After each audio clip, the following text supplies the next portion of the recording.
بسم اللہ الرحمن الرحیم۔ السلام علیکم ورحمۃ اللہ وبرکاتہ۔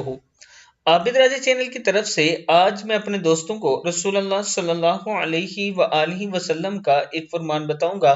آپ دوستوں نے اس پر ضرور عمل کرنا ہے۔ رسول اللہ صلی اللہ علیہ وآلہ وسلم نے ارشاد فرمایا، تم قرآن پڑھو، اس لیے کہ قرآن قیامت کے دن اپنے پڑھنے والوں کے لیے سفارشی بن کر آئے گا۔ مسلم کی حدیث ہے۔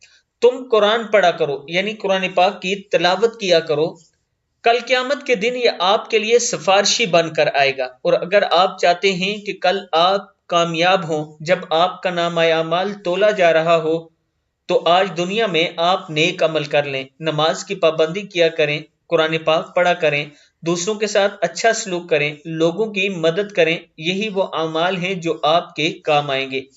آپ دوستوں نے اس ویڈیو کو آگے ضرور شیئر کرنا ہے۔ السلام علیکم ورحمۃ اللہ وبرکاتہ۔